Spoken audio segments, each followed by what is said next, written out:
Assalamualaikum warahmatullahi wabarakatuh. Perkenalkan, kami dari kelompok 9 akan mempresentasikan materi tentang perusahaan asuransi.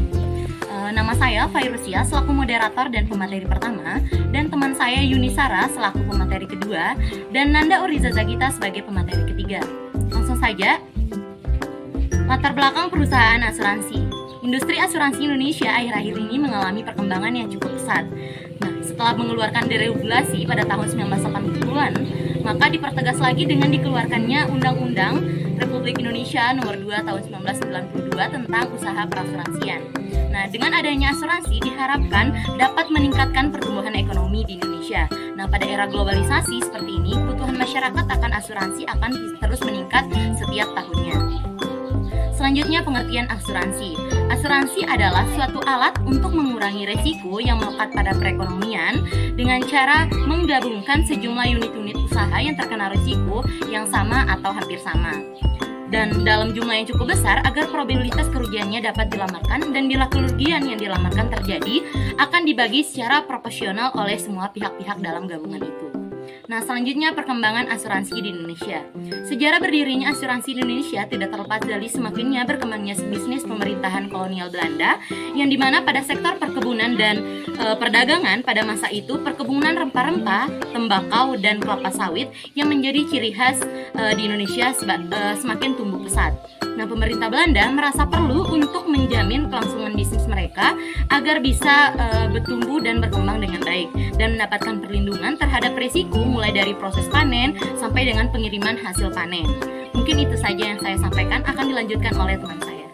Assalamualaikum warahmatullahi wabarakatuh. Di sini saya akan menjelaskan materi yang kedua tentang pengertian asuransi.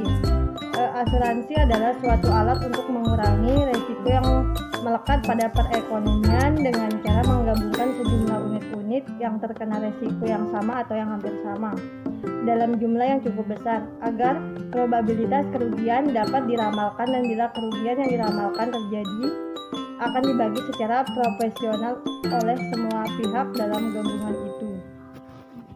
Yang kedua yaitu tentang perkembangan asuransi. Sejarah berdirinya asuransi di Indonesia tidak terlepas dari semakin berkembangnya bisnis pemerintah kolonial Belanda pada sektor perkebunan dan perdagangan. Pada masa tersebut, perkebunan rempah-rempah, tembakau atau kelapa sawit. Yang kedua yaitu perkembangan asuransi. Sejarah berdirinya asuransi di Indonesia tidak terlepas dari semakin berkembangnya bisnis pemerintah kolonial Belanda pada sektor perkebunan dan perdagangan. Pada masa tersebut, perkebunan rempah-rempah, tembakau, dan kelapa sawit yang menjadi ciri khas tanaman di Indonesia tumbuh dengan pesat. Pemerintah Belanda merasa perlu untuk menjamin kelangsungan bisnis mereka bisa berjalan dengan baik dan mendapatkan perlindungan terhadap risiko mulai dari proses panen sampai dengan pengiriman hasil panen tersebut kepada negara mereka. Baik, di sini saya akan menjelaskan mengenai keuntungan asuransi.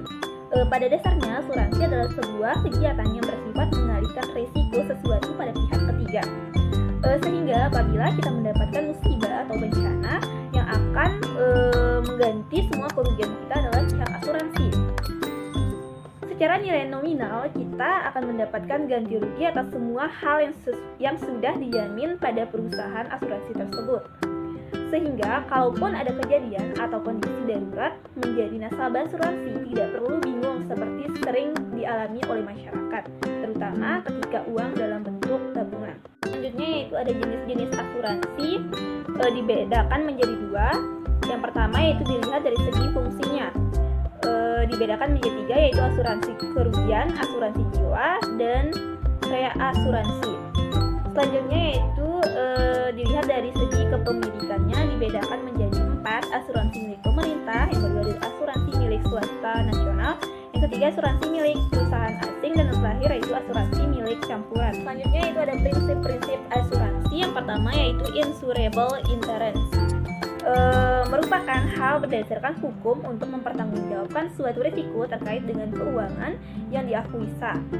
Yang kedua yaitu ada utmost good faith atau etikat baik dalam menetapkan setiap suatu kontrak haruslah didasarkan kepada etikat baik antara tertanggung dan penanggung. yang ketiga yaitu indemnity